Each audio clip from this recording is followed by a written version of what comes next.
Hi everyone, welcome to another interesting tutorial. I'm Dami of T Exclusive Couture. In our tutorial today, this is a requested tutorial. We'll be learning how to make this beautiful overlap jacket with high neck.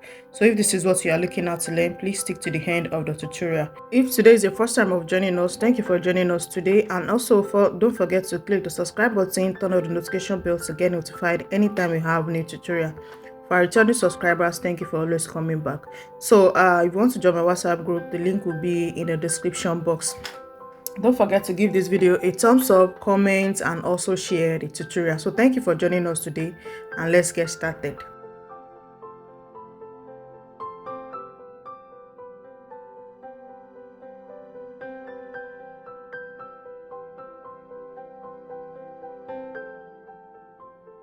For the drafting of the front bodice, now I have my pattern paper here. So from the upper part, I start down by 3.5. That is going to be for the high neck we have. So I have my shoulder line, the chest line, the bust line, the waist, the under bust, the length of the dress. So I have it here. And from the center front, I step in by 5 inches, which is going to be for the front overlap that we have. So now we'll start by inputting our measurement on the shoulder line, shoulder divided by 2. You measure the same thing on the chest line, then you connect the lines together.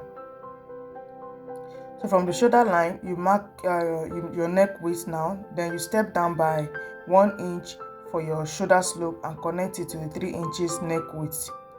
So you go ahead and input our measurements. The bust divided by 4, you mark it on the bust line. On the waistline, you measure your waist divided by 4 plus 1 inch, that's allowance.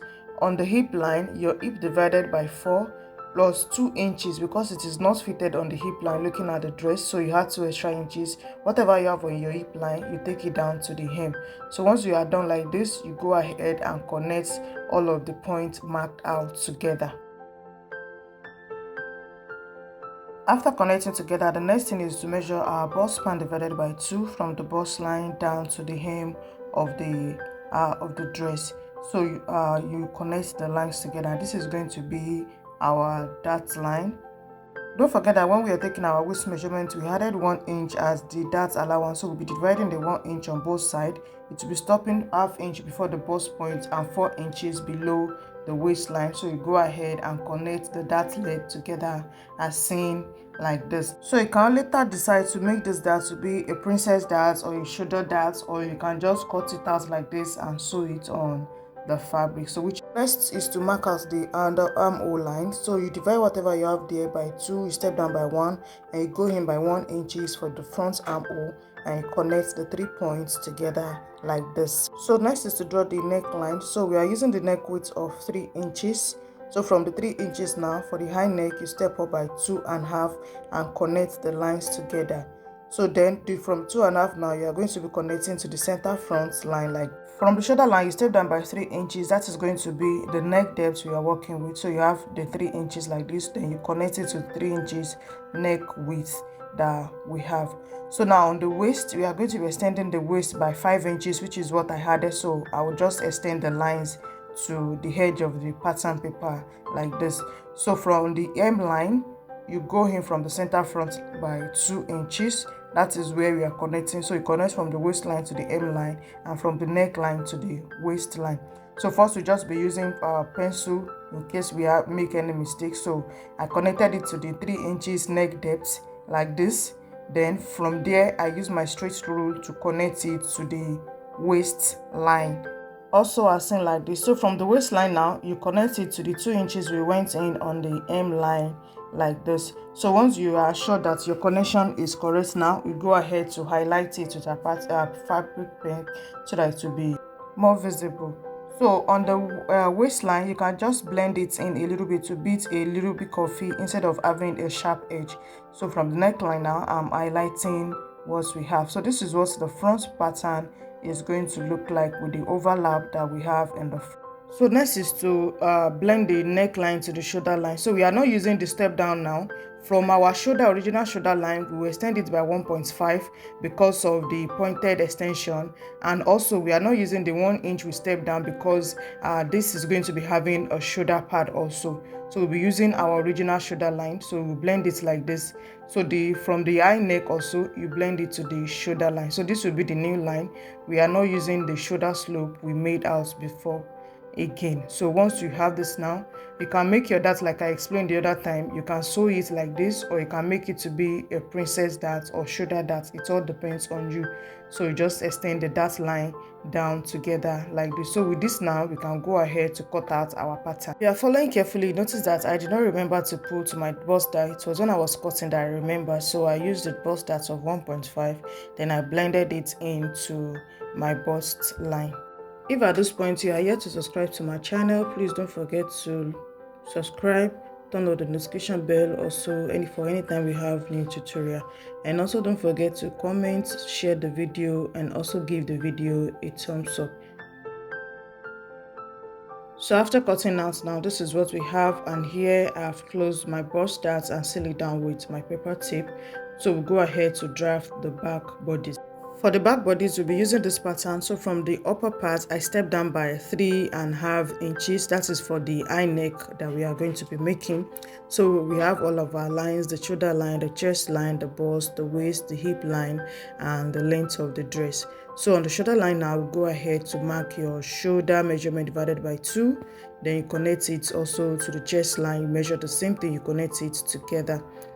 So on the shoulder slope, you step down by 1 and connect it to 3 inches neck width for the shoulder slope like this.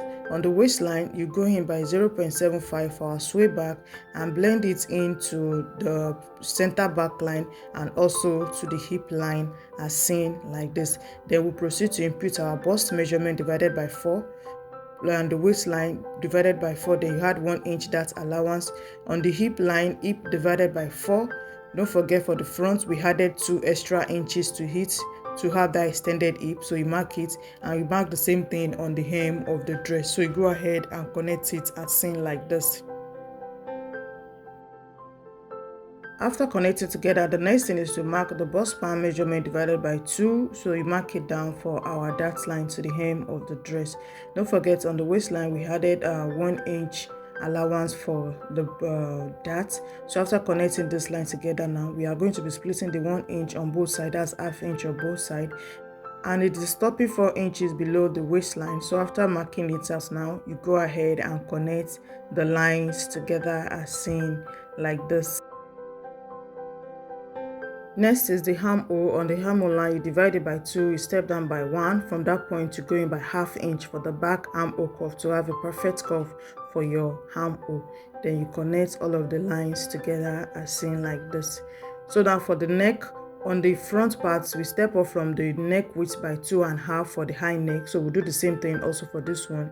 You connect it together to the shoulder line, and also you connect it to the center back of the pattern paper. So you step down by 0.5 for your neck depth, then you connect it together as seen like this. So for the pointed shoulder, we are using the shoulder line like we did for the front. So we'll first blend the high neck to the shoulder line. So you can use your curve rule or you can use freehand, but most times I prefer to just use my freehand. So you are going to be blending it to the shoulder line like this.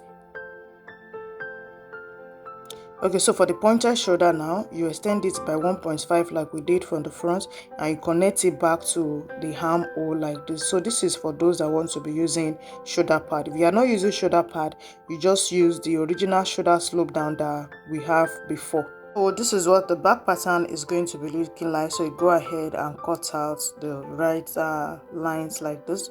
For the darts, you can use princess darts like you did for the front, or you can just leave it and sew it in as seen like this. Here is how the patterns are looking like. So this is the front pattern now. We have 2 pieces for the front, and also we bring in the back pattern like this. So you can also decide to split it into 2. So when you are cutting on your fabric, you just add the necessary allowances to each of the parts and go ahead and stitch them together. So thank you for joining us in our class today. I hope you're able to learn something new. Don't forget to give this video a thumbs up, comment, and also share the video. Thank you, and we'll see you in the next class.